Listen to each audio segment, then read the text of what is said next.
All right, so Drew McMahon asks, does reciting the prescribed prayers over and over make them less meaningful? As a Catholic, so many of our prayers are memorized or read books or read books, etc. Protestants seem to pray from the heart in a way that sometimes appears more meaningful. Does making your own prayers have a benefit and make them more genuine? My prayers can feel mechanical and routine when I'm reciting the same ones over and over. And so when you pray with the prayers of the church, and what you're doing is you're kind of entering into the pattern of the church. You're in some ways asking the church to guide you. You're kind of praying the same prayers as everybody so that you're into this unity of prayer. And so there are plenty of reasons why you would use written prayers. And, there's also in some ways a training that's going on when you use written prayers. You're being reminded of what prayer is.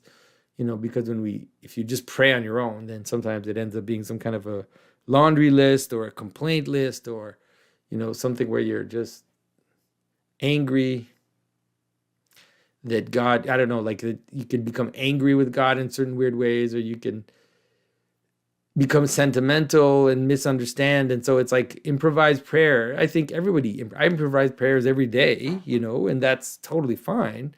But you need to find a balance between the two. And in some ways, that's why when we pray with others, especially, we're praying in unison with them anyways. It's like singing, where you're not going to each sing your own song. That's ridiculous. You sing songs together, just like you recite prayers together.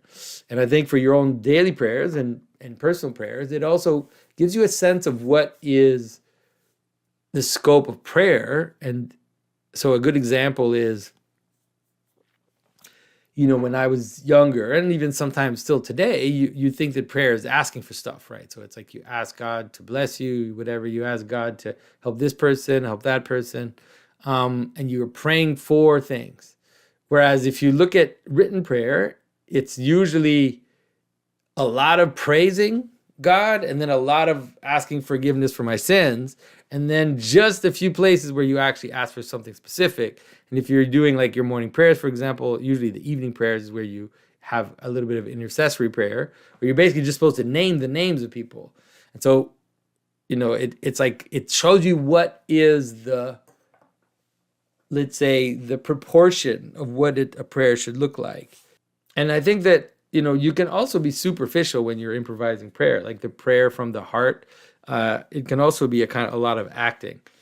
And there's a lot of things about that too, especially in public when you do these improvised prayers. There's a lot of messaging going on in those improvised prayers where people use the prayer to message something to the other people around, which can be annoying. So